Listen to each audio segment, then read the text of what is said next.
Hello guys, welcome to my channel with another new blog. So তোমরা সবাই জানো যে আমি হালিশহরে থাকি, তো আমি যাচ্ছি আজ নৈহাটিতে। তো হালিশহর থেকে নৈহাটি খুব একটা দূরত্ব নয়, জাস্ট পরে স্টেশন গেলেই নৈহাটি। তো হালিশহর স্টেশনে চলে আসার পরে এখন আমরা যাচ্ছি টিকিট কাউন্টারের দিকে। তো 1 নম্বর প্ল্যাটফর্ম থেকে টিকিট কাটার পর আমাদেরকে ওভারব্রিজ পার করে 2 নম্বরে যেতে হবে। তো ট্রেনও চলে এসেছে আমরা টিকিট কাটার সাথে সাথে। তো ট্রেনে করে আমরা বেরিয়ে পড়েছিলাম সেই দিনকে নৈহাটির উদ্দেশ্যে। তো আমার সাথে ছিল আমার স্কুল লাইফের একটা বন্ধু সৃজিত। আমরা ব্লগটা শেষে সৃজিতের সাথে তোমাদের সবাইকে পরিচয় করিয়ে দেবো। সৃজিতকে যদিও তোমরা আগেও দেখেছো একটি ব্লগে। তো আমরা নেমে পড়েছিলাম 4 নম্বর প্ল্যাটফর্মে। 4 নম্বর প্ল্যাটফর্ম থেকে যেহেতু ভিড় ছিল, সবাই নামছিল, তো আবার ট্রেনের অ্যানাউন্সমেন্ট হয়ে গেছিলো। তো 5 নম্বর প্ল্যাটফর্মের এখান থেকে 4 নম্বর 5 নম্বর প্ল্যাটফর্ম একই জায়গায়। তো আমরা ওখান থেকে ওভারব্রিজে উঠে পড়েছিলাম। তো ওভারব্রিজ থেকে উঠেই আমাদেরকে যেতে হবে 1 নম্বর প্ল্যাটফর্মের দিকে। তো 1 নম্বর প্ল্যাটফর্মটা ওভারব্রিজ থেকে তোমরা উঠলে তোমাদের ডান দিকে পড়বে। তো ওখান থেকে সোজা নেমে তোমাদেরকে নিচে চলে আসতে হবে 1 নম্বর প্ল্যাটফর্মে। তো 1 নম্বর প্ল্যাটফর্মে যেখানে দেখতে পাচ্ছ আমরা নামলাম, সেখান থেকে বাঁদিকে ঘুরলেই এই যে ব্রিজের তলা থেকেই চলে আসে অরবিন্দ রোড। তো অরবিন্দ রোডের থেকে তোমরা না ডান দিকে যাবে না বাঁদিকে যাবে, তোমাদেরকে চলে আসতে হবে একদম সোজা। হ্যাঁ, আজ আমি যাচ্ছি বড়মার দর্শনে। তো কয়েকদিন আগেই না স্বপ্নে দেখিয়েছিল বড়মা যে আমি বড়মার কাছে পুজো দিতে এসে বড়মার প্রসাদ খাচ্ছি। তো যেমন স্বপ্ন তেমন কাজ, কি করে ফেলি বলো বড়মার ডাক। তো ব্যাস বন্ধুকে নিয়ে বেরিয়ে পড়লাম। বন্ধুরও একটা রিজন ছিল সেদিনকে যাওয়ার, কারণ ও মায়না পেয়েছিল ওর নতুন চাকরির 1ম মাসে। তো ও বলেছিল যে নতুন মাসের যদি মায়না পাই তাহলে যাব পুজো দিতে বড় মায়ের কাছে।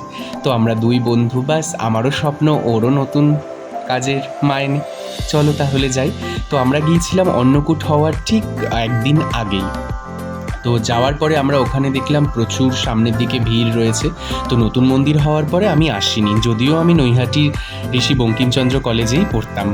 তো আগে আসা হতো এই দিকটাতে, এখন আর সেরকমভাবে আসা হয় না। তো দোকানের সামনে চলে এসেছি আমরা, মন্দিরের অপোজিটেই।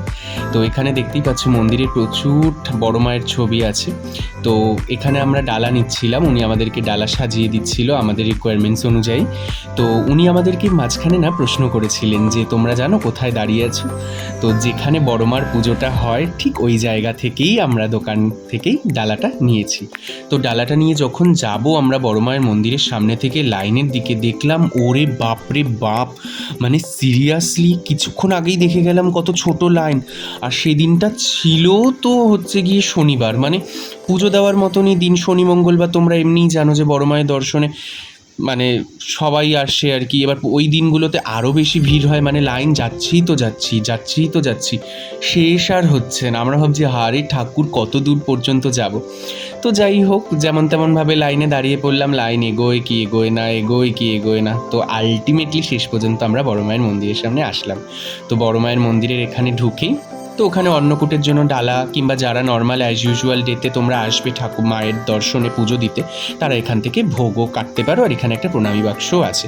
তো মায়ের যে নতুন মন্দিরটা তৈরি হয়েছে, তো নতুন মন্দিরের যে মূর্তি স্থাপন করা হয়েছে, সেই মূর্তির একটা ছবি প্রথমেই আমরা ডান দিকে দেখলাম। এই যে এখান থেকে যখন যাচ্ছিলাম না, মানে ওই দরজার গ্রিলের ফাঁক থেকে যখন মাকে দেখছিলাম, ভাবছিলাম কখন আরও সামনে যাব। তো তোমরা দেখো বড় মায়ের, চলো তোমাদেরকেও দর্শন করাই, আমিও দর্শন করি।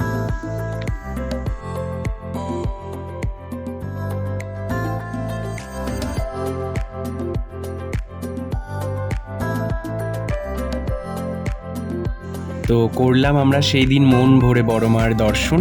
আমি চেষ্টা করছি ভিডিওর মাধ্যমে তোমাদেরকে যতটুকু বড় মাকে সামনে থেকে দেখানো যায় ততটুকু দেখানোর।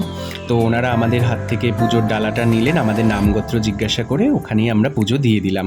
তো তারপর আমরা লাইন দিয়ে বড় মার প্রসাদ সংগ্রহ করলাম। ওখানে প্রসাদ দেওয়া হচ্ছিল, যেহেতু স্বপ্নে দেখেছি আর সেই মতো দেখলাম, ঠিক মিলেও গেল। মানে সত্যি বলতে একটা না আজব কাণ্ড, ঠিক যেমনটা দেখেছিলাম তেমনটা। তো কলেজ লাইফে যেটা বলার, কলেজ লাইফে যেহেতু আমার ইভিনিং কলেজ ছিল, আমরা এখানে আড্ডা দিতে আসতাম গঙ্গার ধারে। এটা হচ্ছে কি নৈহাটির ফেরিঘাট, ওপারে গেলেই ঘাটের ওপারে চুচুড়া।